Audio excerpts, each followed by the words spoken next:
ಗುರು ಬಸವಲಿಂಗಾಯ ನಮಃ. ಸರ್ವರಿಗೂ ಶರಣು ಶರಣಾರ್ಥಿಗಳನ್ನು ಸಲ್ಲಿಸುತ್ತಾ ವಿಶ್ವಗುರು ಬಸವಣ್ಣನವರ ಪಾದಗಳಿಗೆ ಪಣಮುಟ್ಟುತ್ತಾ ಅದೇ ರೀತಿ ವೇದಿಕೆ ಮೇಲೆ ಕುಳಿತಿರ್ತಕ್ಕಂಥ ಸರ್ವ ಅತಿಥಿಗಳಿಗೂ ಕೂಡ ಪಾದಗಳಿಗೆ ಪ್ರಣಾಮವನ್ನು ಸಲ್ಲಿಸುತ್ತಾ ಹಾಗೂ ವೇದಿಕೆಯ ಮುಂಭಾಗದಲ್ಲಿ ಕುಳಿತಿರ್ತಕ್ಕಂಥ ಎಲ್ಲ ನನ್ನ ಹಿರಿಯ ಜೀವಿಗಳಿಗೂ ನನ್ನ ಅನಂತ ಶರಣು ಶರಣಾರ್ಥಿಗಳನ್ನು ಸಲ್ಲಿಸುತ್ತೇನೆ.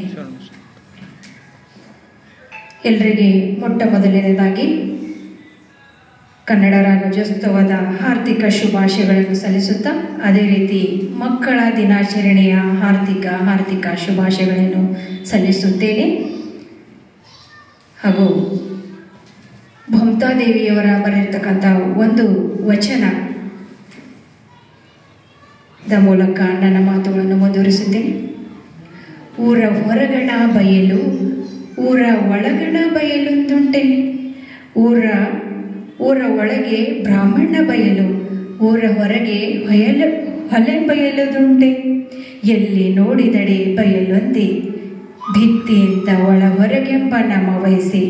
ಎಲ್ಲಿ ನೋಡಿದಡೆ ಕರೆದಡೆ ಓ ಎಂಬಾತನೆ ನಮ್ಮ ಬೀಡಾಡಿ, ಓ ಎಂಬಾತನೆ ನಮ್ಮ ಬೀಡಾಡಿ ಅಂತ ಎಂಥ ದಿಟ್ಟ ಶರಣೆ ಮಮತಾದೇವಿ ಎಂದರೆ ದೇವರನ್ನೇ ಬೀಡಾಡಿ ಎಂದು ಕರೆದರು. ಅವರು ಅಷ್ಟು ಧೈರ್ಯಶಾಲಿ ಶರಣೆ. ಅಂಥ ಶರಣರು ನಮಗೆಲ್ಲ ದೊರಕಿದ್ದಾರೆ ಅಂದರೆ ನಿಮ್ಮೆಲ್ಲರ ಭಾಗ್ಯ, ಪುಣ್ಯವಂತರು ನಾವು ಅಂತ ಹೇಳುತ್ತಾ ಒಂದು ಕಡೆ ಕವಿ ಹೇಳ್ತಾರೆ, ಇಡೀ ಜಗತ್ತಿನಲ್ಲೇ ಇಂಟರ್ನೆಟ್ ಸ್ಟೇಟ್ ಆಫ್ ಅಮೆರಿಕದಲ್ಲಿ 1954 20 ನವೆಂಬರ್ನಲ್ಲಿ ಮಕ್ಕಳ ದಿನಾಚರಣೆ ಎಂದೇ ಘೋಷಿಸಲಾಯಿತು. ಅದೇ ರೀತಿ ನಮ್ಮ ಭಾರತ ದೇಶದಲ್ಲಿ 1989 ನವೆಂಬರ್ 14 ಪ್ರಥಮ ಪ್ರಧಾನಿಯಾಗಿರುವ ಪಂಡಿತ್ ಜವಾಹರ್ಲಾಲ್ ನೆಹರು ಅವರು ತಮ್ಮ ಹುಟ್ಟುಹಬ್ಬದ ನಿಮಿತ್ತ ಇಂದಿನ ದಿನ ಮಕ್ಕಳ ದಿನಾಚರಣೆಯನ್ನು ಆಚರಿಸೋಣ ಅಂತ ಹೇಳಿ ಅಂದಿನವರೆಯಿಂದ ಇಂದಿನವರೆಗೂ ಬಹಳ ಅದ್ಭುತ ಅಚ್ಚುಕಟ್ಟಾಗಿ ಮನಸ್ಫೂರ್ತಿಯಿಂದ ಬಹಳ ಮುದ್ದು ಮಕ್ಕಳ ದಿನಾಚರಣೆಯನ್ನು ಆಚರಣೆ ಮಾಡುತ್ತಾ ನೀವು ಬಂದಿದ್ದೇವೆ. ಇನ್ನು ಮುಂದೆ ಕೂಡ ಮಕ್ಕಳ ಆಚರಣೆ ಬಹಳ ಅದ್ಭುತವಾಗಿ ದೊಡ್ಡ ಪ್ರಮಾಣದಲ್ಲಿ ನಡಿಬೇಕು. ಮಕ್ಕಳು ಯಾವ ಥರ ಇರ್ತಾರೆ, ಮುದ್ದು ಮಕ್ಕಳು ಅಂದ್ರೆ ದೇವರ ಥರ ಇರ್ತಾರೆ ಅಂತ ನಾವು ಎಲ್ಲ ಹೇಳ್ತೇವೆ. ನಿಜ ಸತ್ಯ. ಮಕ್ಕಳ ಬಳಿ ಯಾವುದೇ ರೀತಿ ಕಳಂಕ ಇರಲ್ರಿ. ಬಹಳ ಸಮೃದ್ಧ ಮನಸ್ಸು, ಸ್ವಚ್ಛ ಮನಸ್ಸಿನಿಂದ ಮಕ್ಕಳಿರ್ತಾರೆ. ಆ ಮಕ್ಕಳಿಗೆ ನಾವು ಯಾವ ಥರ ಬೆಳೆಸ್ಬೇಕು ಅಂದ್ರೆ ಮೊಟ್ಟ ಮೊದಲೇ ತಾಯಿ ಗುರು ಅಂತ. ತಾಯಿ ಯಾವ ರೀತಿ ಬೆಳೆಸ್ತಾರ ಅದೇ ರೀತಿ ಮುಂದೆ ಮಕ್ಕಳು ಬೆಳೀತಾರೆ. ಒಳ್ಳೆಯ ಸಂಸ್ಕಾರ ಭರಿತ ಮಕ್ಕಳನ್ನು ಬೆಳೆಸ್ಬೇಕು ನಾವು. ಇತ್ತೀಚೆಗೆ ಹೆಂಗಾಗ್ಬಿಟ್ಟಿದೆ ನಾವು ಅಂದ್ರೆ ಬರೀ ಎಜುಕೇಶನ್. ನಮ್ಮ ಮಗ ಅಷ್ಟು ರ್ಯಾಂಕ್ ಬರಬೇಕು, ಅಷ್ಟೇ ನಂಬರ್ ತಗೋಬೇಕು, ನಮ್ಮ ಮಗ ಆ ದೊಡ್ಡ ಸ್ಕೂಲ್ನಾಗೆ ಓದಬೇಕು, ದೊಡ್ಡ ವ್ಯಕ್ತಿನೇ ಆಗಬೇಕು, ಡಾಕ್ಟರ್ ಆಗಬೇಕು, ಇಂಜಿನಿಯರ್ ಆಗಬೇಕು. ಇದೇ ನಾವು ನೀವು ಅಳವಡಿಸ್ಕೊಂಡು ಹೋದ. ಸ್ವಲ್ಪ ಅದನ್ನು ಬಿಟ್ಟು ಸ್ವಲ್ಪ ನಾವು ಹೊರಗೆ ಬಂದು ನಮ್ಮ ಮಕ್ಕಳು ಒಳ್ಳೆಯ ಸಂಸ್ಕಾರ ಭರಿತ ಮಕ್ಕಳಾಗಬೇಕು ಅನ್ನೋ ಭಾವನೆ ನಿಮ್ಮೆಲ್ಲರಿಗೆ ಮೂಡಬೇಕು. ಆ ಸಂಸ್ಕಾರ ಭರಿತ ಮಕ್ಕಳು ಆಗ್ಬೇಕಂದ್ರೆ ನಾವು ಏನು ಮಾಡ್ಬೇಕ್ರಿ? ಈ ಥರ ಎಂಥ ವಚನ ಸಾಹಿತ್ಯವನ್ನು ನಮ್ಮೆಲ್ಲರಿಗೆ ಕೊಟ್ಟಿದ್ದಾರೆ ಅಪ್ಪ ಬಸವಣ್ಣನವರು. 12ನೇ ಶತಮಾನದ ಶರಣರು ವಚನಗಳನ್ನು ಕೊಟ್ಟಿದ್ದಾರೆ. ಆ ವಚನದ ಮೂಲಕ ನಾವು ನೀವೆಲ್ಲ ಕೂಡಿ ಮಕ್ಕಳನ್ನು ಒಂದು ಒಳ್ಳೆಯ ಸಂಸ್ಕಾರ ರೂಪಕ್ಕೆ ತರಲು ಸಾಧ್ಯ ಅಂತ ಅನ್ಕೊಳ್ತೀನಿ. ವಚನ ಎಂಥ ವಚನಗಳಿವೆ ನೋಡ್ರಿ. ನಾವು ದಿನ 100 ವಚನ ಹೇಳ್ತೇವ್ರಿ ಅಂದ್ರೆ ಅದು ಸಾರ್ಥಕ ಅಲ್ರಿ, ನಿಜಕ್ಕೂ ಸಾರ್ಥಕ ಅಲ್ಲ. ನಾವು ಮನಸ್ಸು ಪರಿಪೂರ್ಣ ಇಟ್ಕೊಂಡು ಶ್ರದ್ಧೆ ಭಕ್ತಿನಿಂದ ಒಂದು ವಚನ ಓದ್ರಿ, ಒಂದು ವಚನ ಓದಿ ಒಂದು ವಚನದ ಅರ್ಥ ತಿಳ್ಕೋರಿ, ನಿಮ್ಮ ಜೀವನ ಸಾರ್ಥಕ. ಜೀವನ ಸಾರ್ಥಕತೆ ಮಾಡ್ಕೋಬೇಕಂದ್ರೆ ಎಲ್ಲೋ ಗುಡಾಂತರ ಹೋಗಿ ಗುಂಡ ಮುಣಗಿ ಆ ದೇವ್ರದ್ದು ತಲೆ ಹೊಡೆದು ಈ ದೇವ್ರ ತಲೆ ಹೊಡೆದು ಜೀವನ ಸಾರ್ಥಕ ಆಗ್ಲಕ್ಕೆ ಸಾಧ್ಯ ಇಲ್ಲ. ವಚನ ಸಾಹಿತ್ಯವನ್ನು ಕೊಟ್ಟಿದ್ದಾರೆ ಅಪ್ಪ ಬಸವಣ್ಣನವರು, 12ನೇ ಶತಮಾನ ಶರಣರು. ಆ ಸಾಹಿತ್ಯವನ್ನು ನಾವು ಪಡ್ಕೊಂಡು ಆ ವಚನದ ಪ್ರಕಾರ ನಾವೆಲ್ಲ ನಡ್ಕೊಂಡೆ ಅಂದ್ರೆ ನಮ್ಮ ಜೀವನದಾಗ ಯಾವುದೇ ರೀತಿ ಕಷ್ಟ ಕಾರ್ಪಣ್ಯಗಳಲ್ಲೂ ಬರಲು ಸಾಧ್ಯವಿಲ್ಲ. ಅದೇ ರೀತಿ ಮಕ್ಕಳ ಹೆಂಗದರಿ ಅಂದ್ರೆ ಮಕ್ಕಳು ಹೇಳಿದ್ರು ಮಾಡಲ್ರಿ. ನಾವು ಏನು ಮಾಡತ್ತೇವೋ ಅದನ್ನ ಮಾಡ್ತಾರೆ.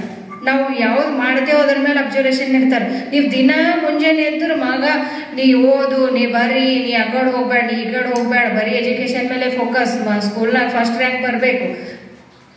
ಯಾರಾದರೂ ಒಂದ್ಸರ್ತಿನ ನೀವು ವಿಚಾರ ಮಾಡಿರಿ ನನ್ನ ಮಗ ಸ್ಕೂಲ್ನಾಗ ಫಸ್ಟ್ ಬರ್ಬೇಕಂತ? ಇಲ್ಲ. ಯಾರಾದರೂ ವಿಚಾರ ಮಾಡ್ತೇವ ನನ್ನ ಮಗ ಸೈನಿಕ ಆಗಬೇಕು, ಯುದ್ಧ ಮಾಡಬೇಕು, ಗಡಿ ಕಾಯಬೇಕು ಅಂತ? ಇಲ್ಲ. ಫಸ್ಟ್ ರ್ಯಾಂಕ್ ಅದು ಒಂದು ಹುಚ್ಚ ಹಿಡಿದ್ಬಿಟ್ಟಿದೆ ನಮ್ಗೆ. ಅದು ಹುಚ್ಚನ್ನ ತೆರೆಗೆ ನಾವು ನೀವು ತೆಗೆದಾಕೊಳ್ಳೋಣ. ಯಾವ್ದಾದ್ರು ಒಂದು ವಚನ ಬರಿಬೇಕು, ನಮ್ಮ ಮಗ ವಚನ ಓದಬೇಕು, ವಚನ ಬರಿಬೇಕು, ಒಂದು ಶರಣ ಆಗಬೇಕು, ಅದ್ಭುತವಾದ ವಚನಗಳ ಕೇಳಬೇಕು. ಬಹಳಷ್ಟು ನಿಮ್ಮೆಲ್ಲರ ಪುಣ್ಯ ಅಂತ ಹೇಳಕ್ ನಾನು ಇಲ್ಲಿ ನಮ್ಮ ಬೀದರ್ದಾಗ ನಮ್ಮ ಕಲ್ಯಾಣ ನಾಡಿನಾಗ ನಾವೆಲ್ಲ ಹುಟ್ಟಿದ್ದೇವೆ. ಎಂಥ ಸಂಸ್ಕಾರ ಭರಿತ ನಾಡಲ್ಲ ನಮ್ಮದು. ಸಂಗೀತ ಕಲಾವಿದರು, ದೊಡ್ಡ ದೊಡ್ಡ ಕಲಾವಿದರು, ದೊಡ್ಡ ದೊಡ್ಡ ಶರಣರು, ದೊಡ್ಡ ದೊಡ್ಡ ಅಪ್ಪಾಜಿಯವರು ನಿಮ್ಮೆಲ್ಲರ ನಡುವೆ ಇದ್ದಾರೆ. ಅವರೆಲ್ಲ ನಾವೆಲ್ಲ ನೋಡ್ಕೊಂಡು ಅವ್ರ ರೀತಿ ಕಲ್ಕೊಂಬೋದು ನಮ್ದೆಲ್ಲ ಹಕ್ಕದ ರೀ, ಕಲ್ಕೊಳ್ಳೇಬೇಕಾಗ್ಯದ. ನಾವು ಮನೆಗೆ ಆಚಾರ ವಿಚಾರಗಳು ಕರೆಕ್ಟ್ ಇದ್ರೆ ನಮ್ಮ ಮಕ್ಕಳು ಕರೆಕ್ಟೇ ಮಾಡ್ತಾರೆ. ನಾವು ದಿನ ಮಾಡದೆ ಹೇಳದೆ ಒಂದು ಮಾಡದೆ ಒಂದು ಮಾಡಲ್ಲ. ಮಕ್ಕಳು ಕರೆಕ್ಟ್ ಬರ್ಬೇಕ್ರಿ, ನಮ್ಮ ಮಕ್ಕಳು ಹುಷಾರಾಗಬೇಕು, ನಮ್ಮ ಮಕ್ಕಳು ಸಂಸ್ಕಾರ ಭರಿತರಾಗಬೇಕಂದ್ರೆ ನಾವು ಏನು ಮಾಡ್ತೇವೆ ಅದೇ ನೋಡೇ ಮಾಡ್ತಾರ ಅವರು. ನಾವು ಮನೆಗೆ ಹೋದ್ರಿ ಅಂತ ನಾವು ಮೊಬೈಲ್ ಹಿಡ್ಕೊಂಡು ಕುಂತೇವು, ಟಿವಿ ನೋಡ್ಕೊತ ಕುಂತೇವೆ ಅಂದ್ರೆ ಅವ್ರು ಬೇದೆ ಮಾಡ್ತಾರೆ. ಹಾಗಾಗಿ ಮಕ್ಕಳು ನಮಗೆ ಬರ್ತದೋ ಬಿಡ್ತದೋ, ನಿಜ ಹೇಳ್ತೀನಿ, ನಮ್ಮಲ್ಲಿ ಒಬ್ಬರು ಫ್ರೆಂಡ್ ಅರ, ಅವ್ರಿಗೆ ಓದಕ್ಕೆ ಬರಲ್ಲ ಖರೆ ಅಂದ್ರೆ ಅವರು ಏನು ತಿಳ್ಕೊಂಡಾರ ಅಂದ್ರೆ ನಾ ಏನು ಮಾಡ್ತಾನೆ ನನ್ನ ಮಗನು ಅದೇ ಮಾಡ್ತದ ಅಂತ ತಿಳ್ಕೊಂಡು ಅವ್ರು ಖಾಲಿ ಒಂದು ಬುಕ್ ಹಿಡ್ಕೊಂಡು ಕೊಡ್ತಾರೆ. ಅದೇ ನೋಡ್ಕೊಂಡು ಮಕ್ಕಳೆಲ್ಲ ತಂತ ಬುಕ್ ಹಿಡ್ಕೊಂಡು ಸ್ಕೂಲ್ನಾಗೆ ಫಸ್ಟ್. ಮತ್ತು ಕನ್ನಡಕ್ಕೆ ಭಾಳ ಮಹತ್ವ ಕೊಡ್ಬೇಕಾಗ್ಯದ ಇತ್ತೀಚೆಗೆ. ಇಂಗ್ಲೀಷ್ ಮೀಡಿಯಂ ಸ್ಕೂಲ್ನಾಗ ಈಗ ಆಲ್ರೆಡಿ ಎಲ್ಲ ಸ್ಕೂಲ್ನಾಗ ಕನ್ನಡ ಒಂದು ಸಬ್ಜೆಕ್ಟ್ ತಗೋತಾ ಇದಾರ. ಮೊದಲು ನಾವು ಮನೆಗೆ ಹೆಂಗಾಗ್ಬಿಟ್ಟಿದಾವೆ, ನೀವು ಇಂಗ್ಲೀಷ್ ಮೀಡಿಯಂ ಸ್ಕೂಲಿಗೆ ಹೋಗ್ತೀನಿ ಇಂಗ್ಲೀಷೇ ಮಾತಾಡ ಅಲ್ಲ, ನಮ್ಮ ಕನ್ನಡ ಭಾಷೆ ಅದ. ನಾವು ಕನ್ನಡ ಮಾತೆ ಮಡಿಲಲ್ಲಿ ಹುಟ್ಟಿದ್ದೇವೆ, ಕನ್ನಡ ಭಾಷೆನೇ ಮಾತಾಡಬೇಕು. ಮುಂದೋಗಿ ಅವರು ನಮ್ಮ ಹತ್ರ ಈಗಿಂದ ಎಜುಕೇಶನ್ದಾಗ ನಮ್ಮ ಹತ್ರನೇ ಉಳಿದು ನಮ್ಮದೇ ಸರಿ ಇರ್ತಾರಂಬೋದಿಲ್ಲ. ಅವರು ಮುಂದೆ ಓದಿ ಬರೆದು ಭಾಳ ಶಾಣೆಯಾಗಿ ಯಾವುದೇದೋ ದೇಶದ ಕಡೆ ಜಾಬ್ ಆಗಲಿ ನೌಕರಿ ಆಗಲಿ ಮಾಡ್ತಾ ಅವರು ಅಂತೂ ಹೊರಗೆ ಇದ್ದೇ ಇರ್ತಾರೆ. ಈಗ ಇರುವಷ್ಟು ದಿನದಾಗ ಏನದ ಅಂದ್ರೆ ನಾವು ಕುಟುಂಬದ ಜೊತೆ ಭಾಳ ಸಂತೋಷವಾದ ದಿನಗಳನ್ನು ಕಳೀಲಕ್ಕ ನಾವು ಅವಕಾಶ ಮಾಡಿಕೊಡ್ಬೇಕ್ರಿ.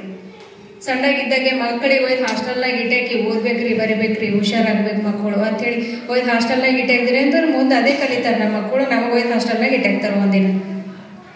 ಏನಂತಾರೆ ಅವ್ರು ತಿಳ್ಕೊತಾರೆ, ಹಂಗೆ ನಮ್ಮ ಏಜಿನಾಗ ನಮಗೆ ಒಯ್ದು ಹಾಸ್ಟೆಲ್ನಾಗ ಇಟ್ಟರು ನಮ್ಮ ಅಪ್ಪ. ಈಗ ನಮ್ಗೆ ಸಾಕು, ನಮ್ಮ ಜಾಬು, ನಮ್ಮ ಹೆಂಡರು, ನಮ್ಮ ಮಕ್ಕಳು. ಈಗ ನಾವು ಮಾಡಿದಟ್ಟು ಮುಂದೆ ನಮ್ಮ ಮಕ್ಕಳು ಮಾಡಲ್ರಿ. ನಾವೇನೋ ಸ್ವಲ್ಪ ಅಣುಕು ಚುಡ್ಕು ಮಾಡ್ತೇವೆ. ನಾವು ಕುಟುಂಬದ ಜೊತೆ ಇರಬೇಕು, ಅತ್ತೆ ಮಾವ, ಅಣ್ಣ ತಮ್ಮ, ಅತ್ತಿಗೆ ಮಾವ, ಇಂಥವೆಲ್ಲ ಸಂಸ್ಕಾರ ನಮ್ಗೆ ಅದ ರೀ ಕುಟುಂಬದ. ಮುಂದೆ ಬರೋ ಮಕ್ಕಳಿಗೆ ಭಾಳ ಕಮ್ಮಿ ಆಗ್ಲತ್ತದ. ಆ ಸಂಸ್ಕಾರನ ಕಡಿಮೆ ಮಾಡಬಾರ್ದು. ಎಲ್ಲರ ಮನೆಯಾಗ, ಪ್ರತಿಯೊಬ್ಬರ ಮನೆಯಾಗ ಮಕ್ಕಳಿಗೆ ಆದಷ್ಟು ಮಟ್ಟಿಗೆ ಮೊಬೈಲ್ ಕೊಡೋದು ಕಮ್ಮಿ ಮಾಡಬೇಕು. ಮೊಬೈಲ್ ಒಂದು ಕಮ್ಮಿ ಮಾಡಿದ್ರೆ ಅಂದ್ರೆ ಚಲೋ, ಒಳ್ಳೆ ಮಕ್ಕಳಾಗ್ಲಿಕ್ಕೆ ಸಾಧ್ಯ. ಪ್ರತಿಯೊಬ್ಬರ ಮನೆಯಾಗ ಮಕ್ಕಳಿಗೆ ಎಷ್ಟೊಂದು ವಚನಗಳವ, ಆ ಒಂದು ವಚನ ಓದ್ರಿ, ಒಂದಿಷ್ಟು ಲಿಂಗ ಪೂಜೆ ಮಾಡ್ಲಕ್ಕೆ ಕೊಡ್ರಿ. ಅವ್ರಿಗೆ ಫಸ್ಟ್ ದಿನ ಅವ್ರಿಗೆ ಏನು ಭೀ ಬರಲ್ಲ, ಒಂದಂತಾರ ನಾ ಮಾಡಲ್ಲಂದ್ರೆ ಭೀ ಹಾ ಮಗ ಮತ್ತು ಎಂದೂ ಮಕ್ಕಳಿಗೆ ಬೈದು ಹೊಡೆದು ಬುದ್ಧಿ ಕಳ್ಸೋದಲ್ಲ ರೀ. ಆ ಮಕ್ಕಳು ಮನುಷ್ಯ ಹಂಗಿರ್ತದೋ, ಮೃದು ಮನುಷ್ಯ ಇರ್ತದೋ, ಮೃದು ಮನುಷ್ಯನಿಂದ ಮುಳ್ಳಿನಿಂದನೇ ತೆಗಿಬೇಕಂತ ಹೇಳ್ತಾರಲ್ಲ. ಹಂಗೆ ನಾವು ಮಕ್ಕಳು ಮನಸ್ಸು ಮೃದುನ ಅಂತ ಹೇಳಿದ್ರಷ್ಟೇ ಕೇಳ್ತಾರಲ್ಲ. ನಾವು ಚೀರಾಡ್ಕೋತಾ ನೀನು ಇದು ಮಾಡಲೇಬೇಕು ಮುಂದೆ. ಮತ್ತು ಅದ್ರಾಗ ಮಂದಿ ಮಕ್ಕಳು ಇದು ಹೇಳ್ಬಾರ್ದ್ರಿ, ಆ ಮಗ ಹಿಂಗ, ಈ ಮಗ ಹಿಂಗ ಅಂತ. ಆ ಮಕ್ಕಳದ್ದು ಯಾವುದೇ ರೀತಿ ಬೇರೆ ಮಕ್ಕಳು ನಮ್ಮ ಮಕ್ಕಳು ಹುಜರ ಯಾವುದೇ ವಿಷಯ ಹೇಳ್ಬಾರ್ದು. ನಮ್ಮ ಮಗ ನಮಗೆ ದೊಡ್ಡವೇ, ನಮ್ಮ ಮಗ ನಮಗೆ ಶಾಣೆನೇ. ನಮ್ಮ ಮಕ್ಕಳಿಗೆ ಖುಷಿ ಪಡಿಸ್ಬೇಕಂದ್ರೆ ಒಂದೇ ಒಂದು ವಿಚಾರ ರೀ. ಹೆಂಗಂದ್ರೆ ಅವ ಏನಾರ ಬರದಿ ಅಂದ್ರೆ ಫಸ್ಟ್ ಬರೋ ಟೈಮಿನಾಗ 100 ಮಕ್ಕಳು ಹಂಗೆ ಹಿಂಗೆ ಇರ್ತವೆ. ಅವು ಸ್ವಲ್ಪ ಹಿಂಗೆ ಬಡ್ಡ ಚಲೋ ಈಗ ತೋಡೆ ಅತ್ತೈತ ಬರೆದಿರುವಾಗ ಸ್ವಲ್ಪ ದುಂಡಾಗಿ ಬರ್ರಿ, ಸ್ವಲ್ಪ ದುಂಡಾಗಿ ಬರ್ರಿ ಅಂದ್ರೂ ಸಾಕು. ಅವು ಏನೋ ಒಂಥರ ಖುಷಿ ಪಟ್ಟು ಮತ್ತು ದುಂಡಾಗಿ ಬರಿತಾ ಇರ್ತಾವೆ. ನಾವು ನೋಡ್ಬೇಕಾದ್ರೆ ಏನೋ ಇದೇನು ಹೋಳಿ ಕಾಲು ಬರ್ದಂಗೆ ಬರ್ದಿದೆಯಲ್ಲ, ನೀಟಾಗಿ ಬರ್ಲಿಕ್ಕೆ ಬರಲ್ಲ ಅಂತ ಸಿಟಿ ಬಂದಿದ್ರೆ ಅಯ್ಯೋ ನಮ್ಮ ಮಮ್ಮಿ ಇಷ್ಟೇ ಬೈತಾಳಪ್ಪ, ನಮ್ಮಮ್ಮ ಇಷ್ಟೇ ಬೈತಾರಪ್ಪ, ನಾ ಹೆಂಗಾರ ಬರೆದು ಬಿಟ್ರು ಸಾಕು, ನಮ್ಮ ಮಮ್ಮಿ ತೋರಿಸೇಬೇಡ್ದು ಅಂತಮ್ಮ ಮನಸ್ಸು ಅವ್ರಿಗೆ ಹೊಡ್ದು. ಅದೇ ಸಮಾಧಾನದಿಂದ ಹೇಳ್ರಿ, ಎಷ್ಟು ಖುಷಿನಿಂದ ಬರೀತಾವ, ಭಾಳ ಖುಷಿನಿಂದ ಬರೀತಾರೆ ಆ ಮಕ್ಕಳು. ಆ ಮಕ್ಕಳಿಗೆ ಖುಷಿ ಪಡ್ಬೇಕಂದ್ರೆ ಅಷ್ಟೇ ಮಾಡ್ಬೇಕು, ತೋಲು ಕೇಳ್ಕೊಂಡು ತೋಲು ಹೇಳಿ ಅದು ಏನೇನೋ ಮಾಡೋದಲ್ಲ. ಮಕ್ಕಳಿಗೆ ಸಂಸ್ಕಾರ ಭರಿತ ಮಕ್ಕಳು ಆಗ್ಬೇಕಂದ್ರೂ ಒಂದು ವಚನ, ಕಳಬೇಡ ಕೊಲಬೇಡ ಹುಸಿಯ ನುಡಿಯಲು ಬೇಡ, ಫಸ್ಟ್ ಆ ವಚನ ಕಲಿಸ್ಬೇಕು ಮಕ್ಕಳಿಗೆ. ಆ ವಚನದ ಅರ್ಥ ತಿಳ್ಕೊ ಮಗನಿ. ಆ ವಚನದ ಅರ್ಥ ತಿಳ್ಕೊಳ್ಳೋದು ಜೀವನದಾಗ ನಿನ್ನ ಜೀವನ ಸುಖ ಶಾಂತಿ ನೆಮ್ಮದಿನಿಂದ ಬಾಳಿ ಬದುಕ್ಲಕ್ಕ ನಿನ್ನಂತ ದಾರಿ ದೀಪವಾಗಿರ್ತಕ್ಕಂಥ ವಚನ. ದಿನ ಲಿಂಗ ಪೂಜೆ ಮಾಡ್ಕೊಳಕಚ್ರಿ, ವಿಭೂತಿ ಹಚ್ಕೊಳಕಚ್ರಿ, ದಿನ 2-3 ತಾಸು ಲಿಂಗ ಪೂಜೆ ಮಾಡೋದು, ಜಪ ತಪ ಸಾವಿರಾರು ಜಪ ಮಾಡ್ತಾರಂತ್ರಿ. ಅಷ್ಟು ಯಾಕೆ ಮಾಡ್ತೀರಿ ಜಪ? 1000 ಗಟ್ಟಲೆ ಜಪ ಮಾಡೋದಕ್ಕಿಂತ ಒಂದೇ ಒಂದು ನಿಮಿಷಕ್ಕೆ ಹೊತ್ತು ಒಂದು ಅರ್ಧ ನಿಮಿಷ ಮನಃಶಾಂತಿ ಸಮಾಧಾನ ಇಟ್ಕೊಂಡು ಒಂದು ಅರ್ಧ ನಿಮಿಷ ಹೊತ್ತು ಧ್ಯಾನ ಮಾಡ್ರಿ, ಪೂಜೆ ಮಾಡ್ರಿ. ಅಪ್ಪ ಬಸವಣ್ಣವ್ರು ಕೊಟ್ಟಿರ್ತಕ್ಕಂಥ ಲಿಂಗ ಪೂಜೆ ಮಾಡ್ರಿ. ಲಿಂಗ ಪೂಜೆ ಒಂದು ಮಾಡಿದ್ರಿ ಅಂದ್ರೆ ಸಾಕು, ಮಕ್ಕಳು ಎಂಥ ಚಂಚಲತೆ ಇದ್ದು ಮಕ್ಕಳನ್ನು ಶಾಂತ ಆಗಿಬಿಡ್ತಾರೆ. ಪ್ರತಿಯೊಬ್ಬರ ಮನೆಗೆ ಬಸವಣ್ಣವ್ರ ಫೋಟೋ, ಪ್ರತಿಯೊಬ್ಬರು ಮಕ್ಕಳು ಲಿಂಗ ಪೂಜೆ. ಮತ್ತು ಮಕ್ಕಳಿಗೆ ಎಲ್ಲರ ತಂದೆ ತಾಯಿ ಇದು ಒಂದು ಆದ್ಯ ಕರ್ತವ್ಯ ನಿಮ್ಮೆಲ್ಲರಿಗೆ. ಮಕ್ಕಳು ಕೊರೊಳಗೆ ಎಲ್ಲರೂ ಲಿಂಗ ಒಂದು ಧರಿಸ್ರಿ. ಲಿಂಗ ಇಲ್ದರೂ ಲಿಂಗಾಯತ್ರಿ ಅಲ್ಲ ಅಂತ. ನಾವು ಜನ್ಮ ಈ ದುನಿಯಾಗೆ ಬಂದು ಸಾರ್ಥಕತೆನೇ ಇಲ್ಲ. ಲಿಂಗವಂತರು ನಾವು. ಲಿಂಗ ನಮ್ಮ ಎದೆ ಮೇಲೆ ಲಿಂಗ ಇತ್ತು ಅಂದ್ರೆ ನಮ್ಮದು ಒಂದು ಆನೆ ಬಲ ಇದ್ದಂಗ್ರಿ. ನಮ್ಮ ಮೂಗರ್ ಮಕ್ಕಳು ಬೆಳಗ್ಗೆ ಎದ್ದು ಅವರು ಲಿಂಗ ಪೂಜೆ ಮಾಡ್ಕೊಂಬಂದ್ರೆ ಯಾವುದೇ ಕೆಲಸ ಮಾಡೋದು. ನಾನು ಸಣ್ಣಾಗಿದ್ದಾಗ ನಾನು ಇಲ್ಲಿ ಫಸ್ಟ್ ಬರೋಣ ಪ್ರಾರ್ಥನೆ ಮಾಡೋ ಹೊತ್ತಿನಾಗ ನನಗೆ ಬಾಲ್ಯದ ನೆನಪೇ ಬಂತು. ಅವೆಲ್ಲ ಸಣ್ಣಾಗಿದ್ದಾಗ ನಮ್ಮದು ಪಾಲ್ಕಿ ತಾಲೂಕಾದಾಗ ಊರು, ಅಲ್ಲಿ ಬಹಳಷ್ಟು ಬಸವ ತತ್ವದ ಪ್ರಚಾರ ಭಾಳ ಕಮ್ಮಿ ಇತ್ತು. ಹಿಂಗೆ ಸ್ಕೂಲ್ನಾಗ ಕುಂತಾಗ ಒಬ್ಬರು ಹಿರಿಯರಿದ್ದರು, ಅವರು ಕಾಶಪ್ಪ ಸೀತಾ ಅಂತೇಳಿ, ಅವರು ಪಕ್ಕ ಬಸವ ತತ್ವರು. ಅವರು ಮಕ್ಕಳಿಗೆ ತಗೊಂಡು ಒಂದಿನ ಏನು ಮಾಡಿದ್ರು ಅಂದ್ರೆ ಬಸವಣ್ಣವ್ರ ಬಗ್ಗೆ ಸ್ವಲ್ಪ ಹೇಳಿಬಿಟ್ಟರು. ಹೇಳ್ಬಿಡೋಣ ನಾವೆಲ್ಲ ವಿಚಾರ. ಅವರು ಹೇಳಿದ್ರು, ಆಯ್ತ್ರಿ ಅಪ್ಪಾಜಿ, ನೀವು ಪ್ರತಿ ವಾರ ಆಗಲಿ ತಿಂಗಳ ಆಗಲಿ ಒಂದೊಂದು ಪೂಜಾ ಪ್ರಾರ್ಥನೆ ಮಾಡ್ಯಾರಿ ಅಂತ ಹೇಳಿದೆವು. ಎಣಿಸಿ ಹೇಳ್ತೀನಿ ರೀ, 6 ಇಲ್ಲ 7 ಜನ ಹುಡುಗಿಯರೇ ಅಷ್ಟೇ. ಎಂದೂ ಹುಡುಗರು ಬಂದಿಲ್ಲ. ಬರೀ ಹುಡುಗಿಯರೇ ಕುಂತು ವಚನ ಪ್ರಾರ್ಥನಾ ಪೂಜೆ ಅದು ಮಾಡದ್ರು. ಇವರೆಲ್ಲ ಮಾಡದ್ರು ನನಗೆ ಬಾಲ್ಯ ನೆನಪೇ ಹೊಂಟಿತ್ತು. ಭಾಳ ಖುಷಿ ಅಂತಾರ, ಸಂತೋಷ ಅನಿಸ್ಲತ್ತಿತ್ತು. ಮತ್ತೆ ಹೆಂಗಾಗಿ ಬಿಟ್ಟದಂದ್ರೆ ಅವಾಗೆಲ್ಲ ಅಂತಿದ್ದೇವೆ, ಹೆಣ್ಮಕ್ಳಿಗೆ ಒಳ್ಳೆ ಸಂಸ್ಕಾರ ಭರಿತ ಮಾಡ್ರಿ, ಹೆಣ್ಮಕ್ಳಿಗೆ ಕಾಯಿರಿ, ಹೆಣ್ಮಕ್ಳಿಗೆ ಜವಾಬ್ದಾರಿ ಕೊಡ್ರಿ ಅಂತೆಲ್ಲ ಹೇಳ್ತಿರು. ಈಗ ಹೆಂಗೆ ಆಗ್ಬಿಟ್ಟದಂದ್ರೆ ಹೆಣ್ಮಕ್ಳಿಗೆ ಕಾಯೋದಿಲ್ರಿ. ಹೆಣ್ಮಕ್ಳು 100% ಸಂಸ್ಕಾರ ಭರಿತ ಹೆಣ್ಮಕ್ಳು ಆಗ್ತಾ ಇದ್ದಾರೆ. ಈ ಗಂಡಸ್ ಮಕ್ಳಿಗೆ ಕಾಯೋದಾಗದ್ರಿ. ಹೆಣ್ಮಕ್ಳಿಗಿನ್ನ ಹೆಚ್ಚಿಗೆ ಗಂಡಸ್ ಮಕ್ಕಳು ಏನಿರ್ತಾರಲ್ಲ ಗಂಡು ಹುಡುಗರು, ಅವರು ಭಾಳ ಚಂಚಲತೆಯಿಂದ ಮನಸ್ಸು ಇದು ಆಗ್ಲತ್ತದ. ಹೆಣ್ಮಕ್ಳು ಶಾಂತ ಸ್ವಭಾವ, ನಮ್ಮ ತಂದೆ ತಾಯಿ ಕಷ್ಟಗಳನ್ನು ಅರಿತುಕೊಳ್ತಾ ಇದ್ದಾರೆ. ಮತ್ತು ನಾವು ಏನು ಮಾಡ್ಬೇಕಂದ್ರೆ ನಮ್ಮ ಕಷ್ಟ ನಮ್ಮ ಮಕ್ಕಳಿಗೆ ಬರಬೇಡ್ದು ಅಂತಾರೆ. 100% ನಮ್ಮ ಕಷ್ಟ ನಮ್ಮ ಮಕ್ಕಳಿಗೆ ತೋರಿಸ್ಲೇಬೇಕು. ಏನಪ್ಪ, ನನ್ನ ಕಷ್ಟನ ಜೀವನದಾಗ ಭಾಳಷ್ಟು ಕಷ್ಟಪಟ್ಟಿದ್ದೀನಿ, ಬಟ್ ಮುಂದೆ ನನ್ನ ಮಕ್ಕಳಿಗೆ ನನ್ನ ಕಷ್ಟ ಬರಬಾರ್ದು ಅಂತ. ಅದು ತಪ್ಪಾಯ್ತು. ನಮ್ಮ ಕಷ್ಟ ಏನದ ಅಂತ ಮಕ್ಕಳಿಗೆ ಹೇಳಿದ್ರೆ ಅರಿವಾಯ್ತದಲ್ಲ. ನಾನು ಜೀವನದಾಗ ನಮ್ಮ ತಂದೆ ತಾಯಿ ಕೊಟ್ಟಿರ್ತಕ್ಕಂಥ ಕಷ್ಟಪಟ್ಟು ನಾನು ಮುಂದೆ ಬರಬೇಕೆಂಬ ಉದ್ದೇಶ ಅವರು ಒಳಗೆ ಹುಟ್ಟುತ್ತದಲ್ಲ. ನಮ್ಮ ಕಷ್ಟನೇ ಹೇಳಿಲ್ಲ ಅಂದಮೇಲೆ ಅವ್ರಿಗೆ ಹೆಂಗೆ ಗೊತ್ತಾಯ್ತದ? ಎಂದೂ ಮಕ್ಕಳಿಗೆ ಐಷಾರಾಮಿದಾಗ ಇಡಬೇಡ್ರಿ, ಸ್ವಲ್ಪ ಕಷ್ಟವನ್ನು ಕೊಡ್ರಿ. ನಿಮ್ಮ ಮನೆ ಪರಿಸ್ಥಿತಿಯನ್ನೇ ಹೇಳ್ರಿ ಮಕ್ಕಳಿಗೆ. ಮತ್ತು ಮಕ್ಕಳಿಗೆ ಸಂಬಂಧಗಳನ್ನು ತಿಳಿಸ್ಕೊಡ್ರಿ. ಸಂಬಂಧಗಳ ಮೊರೆ ಹೋಗ್ತಾ ಇದ್ದಾರೆ ಎಲ್ಲರೂ. ಯಾವ ಸಂಬಂಧ ಯಾರು ಏನಾಗಬೇಕು ಅಂತೇ ಗೊತ್ತಾಗ. ದೊಡ್ಡಮ್ಮ ಯಾರು, ದೊಡ್ಡಪ್ಪ ಯಾರು, ಚಿಕ್ಕಮ್ಮ ಯಾರು, ಅವ್ವ ಅಪ್ಪ ಅಜ್ಜಿ ತಾತ ಇವೆಲ್ಲ ಭಾಳ ನೆನಪೋಗ್ತಾ ಇದ್ದಾವೆ ಮಕ್ಕಳಿಗೆ. ಯಾಕೆ ನೆನಪೋಗ್ತಾ ಇದ್ದಾವೆ? ಎಜುಕೇಷನ್.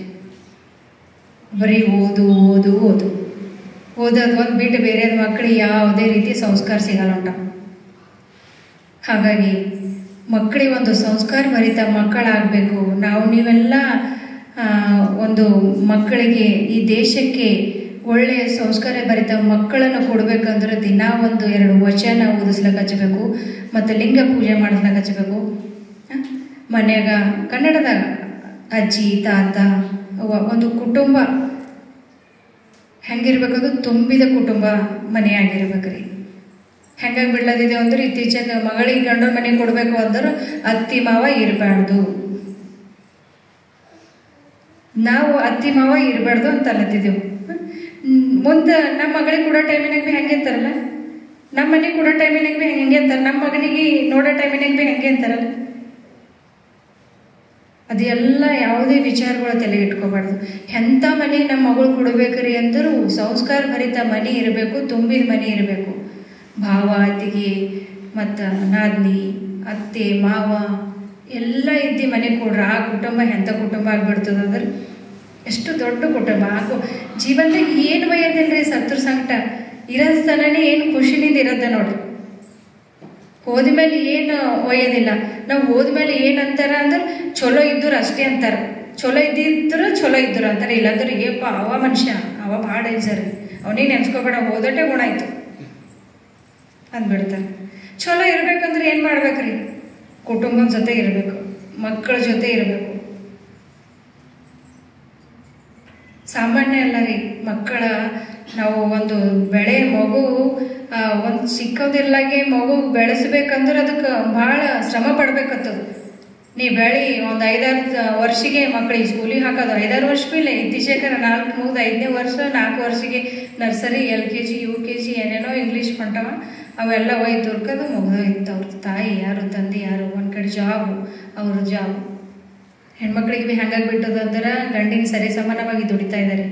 ದುಡಿಯೋದ್ರ ನಡಬರಕ್ಕೆ ನೀವು ಗಂಡ ಹೆಂಡತಿ ಏನ ಮಾಡಬೇಕಾಗ್ಯದ, ಮಕ್ಕಳ ಜೊತೆನೂ ಸ್ವಲ್ಪ ಅಟ್ಯಾಚ್ಮೆಂಟ್ ಆಗಿರಬೇಕು. ಇದನ್ನೇ ತಾಯಿ ತಂದೆ ಪ್ರೀತಿ ಸಿಗ್ಲಕ್ಕೆ ಸಾಧ್ಯ. ಎಷ್ಟೋ ಜನ ಮಕ್ಕಳಿಗೆ ಅನ್ನ ಇಲ್ಲ, ನೀರಿಲ್ಲ, ತಾಯಿ ತಂದೆ ಇಲ್ಲ, ಅನಾಥ ಮಕ್ಕಳಾಗಿ ಬೆಳೀತಾ ಇದ್ದಾರೆ. ನಾವೆಲ್ಲ ಇದ್ರೂ ದೂರ ಮಾಡ್ತಾ ಇದ್ದೀವಲ್ಲ. ಅದನ್ನೆಲ್ಲ ಬಿಟ್ಕೊಟ್ಟು ನಾವು ಒಂದು ಒಳ್ಳೆ ಸಂಸ್ಕಾರ ಭರಿತ ಮಕ್ಕಳ ಜೊತೆ ಮಕ್ಕಳಿಗೆ ಒಂದು ದಾರಿ ದೀಪವಾಗಿ ನಿಂತು ಆ ಮಕ್ಕಳಿಗೆ ಒಳ್ಳೆ ನಡೆ ನುಡಿ ಕಲಿಸಿ ಒಳ್ಳೆ ಹೆಸರಾದಂಥ ಮಕ್ಕಳನ್ನು ನೀವು ಎಲ್ಲರೂ ಮಾಡೋಣ ಅಂತ ಮಕ್ಕಳಿಗೆ ದಿನ ಕಂಪಲ್ಸರಿ ವಚನಗಳು ಓದಿಸ್ರಿ ಅಷ್ಟೇ. ಲಿಂಗ ಪೂಜೆ ಮಾಡಿಸ್ರೆ ಸಾಕು, ನಮ್ಮ ಸಂಸ್ಕಾರ ತಾನೇ ಬೆಳೀತದಂತೇಳಿ. ಲಿಂಗದಾಗ ಇಷ್ಟೊಂದು ಶಕ್ತಿ ಅದ, ಅಪಾರವಾದ ಶಕ್ತಿ ಅದ. ವಚನದಾಗ ಭೀ ಅದೇ ಥರ. ಅಷ್ಟೆಲ್ಲ ಬಿಟ್ಕೊಟ್ಟು ಎಕಡೆ ನಡೆದಿದ್ದೇವೆ ನಾವು. ಆ ದೇವ್ರ ಗುಡಿ ಈ ದೇವ್ರ ಗುಡಿ ಏನೇನೋ ಹೇಳ್ತೇವೆ ಒಂದು, ಕೇಳ್ತೇವೆ ಒಂದು, ಮಾಡ್ತೇವೆ ಒಂದು. ಈ ಕಿವಿಲಿ ಕೇಳೋದು, ಈ ಕಿವಿಲಿ ಬಿಟ್ಕೊಡೋದು. ರಾಜನ ಸ್ಟೋರಿ ಇತ್ತು ಒಂದು. ರಾಜನ ಮನ್ಯಾಗ ಕೆಲಸ ಮಾಡೋವ ಯಾರು ಭೀ ಇದ್ದಿದ್ದಿಲ್ಲ ಅಂತ ಅವರ ಬೇರೆಯವ್ರಿಗೆ ಕರ್ಕೊಂಡು ಬಂದರು ಊರಾಗ ಕೆಲಸ ಮಾಡೋನಿಗೆ. ರಾಜ ಕೇಳಿದನು, ಏನಪ್ಪ ನಾ ಹೇಳಿದ್ದೆಲ್ಲ ಕೇಳ್ತೆ ಅಂದನಂತ. ಹಾಂ ರೀ ರಾಜರೇ, ನಾ ಹೇಳಿದ್ದೆಲ್ಲ ಕೇಳ್ತೀರಿ ಅಂತ. ಆಯ್ತಪ್ಪ ನೀ ಇರು ಈಗೋತಿಲ್ಲಿ ಅಂತ ಹಿಡ್ಕೊಳೋಣಂತ. ಅವ ಅತ್ತಿಂದ ಬರೋಣ, ನೀ ಅದು ಕೆಲಸ ಮಾಡು, ನೀ ಇದು ಕೆಲಸ ಮಾಡು, ಈ ಕಸ ಹೊಡಿ, ನೀರು ತುಂಬು, ಇವೆಲ್ಲ ನೀಟಾಗಿಡು ಅಂತ ಎಲ್ಲ ಹೇಳತ್ತರಂತ. ನಾವ ಏನು ಕೆಲಸದ ಏನು ಮಾಡೋದು, ಎಲ್ಲ ಊರಿನೇ ಅಲ್ಲತ್ತರಂತ. ರಾಜ ಪರಿಶ್ರ ಅದನಂತ. ಬರೀ ಎಲ್ಲ ಊರಿನೇ ಅಲ್ಲತ್ತ, ನೀವ ಕೆಲಸನೇ ಒಮ್ಮೆ ಮಾಡಲ್ಲಂತ. ಎಂಥ ಕೆಲಸದ ನೀ ತಂದಿಟ್ಟಿದ್ದೋ ನೀನು ಅಂತಂದನಂತ. ಅವ ಅಂದನಂತ, ರಾಜ್ಯರೇ ನೀವು ಏನು ಹೇಳಿರಿ ಅದು ಕೇಳ್ತೇನಿದೆ, ಮಾಡ್ತಂದಿಲ್ರಿ ನಾವು. ಹಂಗಾಯ್ತು ನಮ್ಮ ಪರಿಸ್ಥಿತಿ. ಅವ್ರು ಏನು ಹೇಳತ್ತಾರ ಅದು ಹೂ ಅಲ್ಲತ್ತಿದ್ದೇವೆ, ಮಾಡೋದು ಒಬ್ರು ಬೇರೆ. ನಡೆ ನುಡಿ ಒಂದಾಗಿರ್ಬೇಕ್ರಿ. ನಡಿಬೇಕು, ನುಡಿಬೇಕು, ನಡಿಬೇಕು ಒಂದೇ. ಯಾರು ಏನೇ ಕನ್ಕೊಂಬಲ್ಲ. ಹೆಂಗಂತರ್ಲತ್ತಾರ ಇತ್ತೀಚೆಗೆ ಜನ ಅಂದ್ರೆ, ನೀವು ಬಸವತತ್ವರು ಇದ್ರಿ ಏನು ಭೀ ಮಾಡ್ತೀರಿ ಅಂತ. ಏನು ಭೀ ಹಂಗೆ ಮಾಡ್ತೇವ್ರಿ, ಒಳ್ಳೆ ದಾರಿಗೆ ನಡಿತೇವಲ್ಲ. ತಿಳಿದವ್ರು ಅನ್ಕೋತಾರ ಬಸವ ತತ್ವ ಯಾರು ಅಪ್ಪುಕೊಳ್ಳದವ್ರು ಏನೇನೋ ಅನ್ಕೋತಾರ. ಹಂಗಾರ ರೀ ಬಸವಣ್ಣ ಒಬ್ಬರೇ ಹಂಗಾರ ರೀ, ಎಲ್ಲ ದೇವ್ರ ರೀ ಅಂತ ಹೇಳ್ತಾರೆ. ಎಲ್ಲ ದೇವ್ರೇ ಹರಪ್ಪ, ಸರ್ವ ದೇವ್ರು ಲಿಂಗದಾಗ ಹರ ನೋಡ್ರಿ ಲಿಂಗ ಅಂತ ನಾವ್ ಅಂತೇವ್. ಹಂಗಿರ್ತಾರ್ರಿ?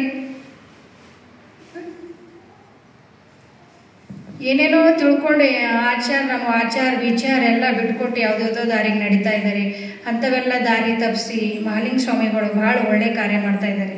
ಇಂಥ ಒಂದು ಜಾಗದಾಗ ಪೂಜಾ ಪ್ರಾರ್ಥನೆ ಮತ್ತು ಕಂಪಲ್ಸರಿ ಮಕ್ಕಳಿಗೆ ಕರ್ಕೊಂಡು ಬಂದ್ರೆ ಭಾಳ ಚಲೋ. ನಾನು ಇವತ್ತು ನನ್ನ ಮಕ್ಕಳಿಗೆ ಕರ್ಕೊಂಡೇ ಬರ್ಬೇಕಂದಿದೆ. ಸ್ವಲ್ಪ ಒಂದು ಸೈನಿಕ್ ಎಕ್ಸಾಮ್, ನನ್ನ ಮೂಗರ ಒಂದು ಮನೆಗೆ, ಒಂದು ದೇಶಕ್ಕೆ, ಒಂದು ಯುದ್ಧಕ್ಕೆ ಅಂತೇಳಿ ನಿರ್ಧಾರ ಮಾಡಿಟ್ಟಿದ್ದೆ. ಮತ್ತವ ಲಾಸ್ಟ್ದಾಗ ಹಂಗೇನ ರೀ, ನೀವು ಏನ್ ಬಿ ಕ್ವಶನ್ ಕೇಳ್ರಿ ಬರೀ ದೇಶದ ಬಗ್ಗೆನೇ ಹೇಳ್ತಾನವ. ಅಲ್ಲಿ ಯುದ್ಧ, ಇಲ್ಲಿ ಯುದ್ಧ, ಯುದ್ಧದ ಬಗ್ಗೆನೇ ಮಾತಾಡೋದು. ನಾ ಸೈನಿಕೇ ಆಗ್ತೀನಂತ. ಒಬ್ಬ ಕುಟುಂಬ, ಒಬ್ಬ ಫ್ಯಾಮಿಲಿ ಜೊತೆನೇ ಅಟ್ಯಾಚ್ಮೆಂಟ್ ಇರ್ತಾನೆ ಹೆಚ್ಚಿಗೆ. ಅವ ಪರ್ಸೆಂಟೇಜ್ ಕಮ್ಮಿ ತಗೋತಾನೆ, ನಂಗೆ ಭಯನೇ ಇಲ್ಲ. ನಾ ಸರ್ಗೆ ಹೇಳ್ತೀನಿ, ಸರ್ ನಾ ಪರ್ಸೆಂಟೇಜ್ ನೋಡಕ್ಕೆ ಬಂದಿಲ್ಲ, ಅವ್ನ ನಂಬರ್ ನೋಡಕ್ ಬಂದಿಲ್ಲ. ಅವ ಸ್ಕೂಲ್ನಾಗ ಫ್ರೆಂಡ್ಸ್ ಜೊತೆ ಹೆಂಗಿರ್ಲತ್ತಾನ ಅಷ್ಟೇ ನೋಡಕ್ ಬಂದಿದೆ ಅಂತಾರೆ. ನಮ್ಮ ಲೋಕೇಶ್ ಸರ್ ಭಾಳ ಆಗ್ತಾರ. ಮೇಡಮ್ ಎಲ್ಲರೂ ಹೆಂಗೆಂಗೂ ಬಂದು ಕೇಳ್ತಾರೆ, ನೀವು ಹೆಂಗಿಲ್ಲ ಹಂಗೆ ಕೇಳ್ತೀರಿ. ಸರ್ ನಮಗೆ ಎಜುಕೇಶನ್ ಇಂಪಾರ್ಟೆಂಟ್ ಅಲ್ಲ ರೀ, ಮಕ್ಕಳ ಜೊತೆ ಹೆಂಗಿರ್ಲತ್ತಾರ, ಟೀಚರ್ ಶಿಕ್ಷಕರ ಜೊತೆ ಹೆಂಗಿರ್ಲತ್ತಾರ, ಆ ಬಿಹೇವಿಯರ್ ಹೆಂಗದ ಅದೇ ನೋಡೋಕೆ ಬಂದೆ ಸರ್. ನಾ ಮಾರ್ಕ್ಸ್ ತೋರಿಸೇ ಬೇಡ್ರಿ ನನಗಂತ ಹೇಳ್ತೇನೆ. ಅಂದ್ರೂ ಚಲೋ ಅಲ್ಲ, ತೋರ್ ಹೈಯೆಸ್ಟ್ ಬಿ ಇಲ್ಲ, ತೋರ್ ಕಮ್ಮಿ ಬಿ ಇಲ್ಲ. ಒಬ್ಬವನ್ನ ಕುಟುಂಬ ಫ್ಯಾಮಿಲಿ ಜೊತೆ ಇಷ್ಟು ಅಟ್ಯಾಚ್ಮೆಂಟ್ ಇರ್ತಾನ ಭಾಳ ಏನ್ ಬಿ ಹೇಳ್ರವ. 12 ವರ್ಷ ನಾವ ಏನ ನನ್ನ ಕೆಲಸ ನನ್ನ ಕೈದಾಗ ಇಷ್ಟು ಹೆಲ್ಪ್ ಮಾಡ್ತಾನ. ನಾ ಸ್ವಲ್ಪ ಜರ ಕುಂತಂದ್ರೆ ಮಮ್ಮಿ ನೀವು ಕೂಡ್ರಿ, ಅಮ್ಮ ನೀವು ಕೂಡ್ರಿ, ನಾ ಕೆಲಸ ಮಾಡ್ತೀನಿ. ಅಡುಗೆದಾಗಲಿ, ಮನೆ ಕೆಲಸದಾಗಲಿ, ಪೂಜೆದಾಗಲಿ. ನಮ್ಮ ಮನೆಗೆ ದೇವ್ರು ಒಂದೇ ಇರೋರಿ. ನನ್ನ ಮದುವೆ ಆದಾಗ ಇಷ್ಟೊಂದು ದೇವ್ರಿತ್ತು.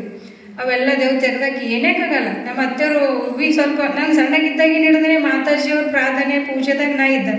ಅದರ ಪ್ರಕಾರ ನಮ್ಮ ಯಜಮಾನರು ಸಿಕ್ಕರು. ಇನ್ನೊಂದು ಸ್ವಲ್ಪ ನಮ್ಮ ಅತ್ತೆಯವರಿಗೆ, ನಮ್ಮ ಅತ್ತೆ ನಮ್ಮ ಮಾಮಗೆ ಎಲ್ಲ ಒಂದು ಸ್ವಲ್ಪ ಅಳಕಿತ್ತವ್ರಿ.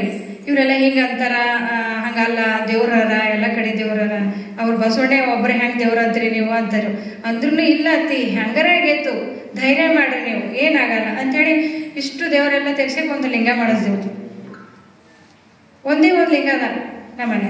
ಯಾವುದೇ ಥರ ಯಾವ ದೇವ್ರ ಫೋಟೋ ಇಲ್ಲ, ಏನಿಲ್ಲ, ಒಂದು ಲಿಂಗ. ಅದು ಒಂದು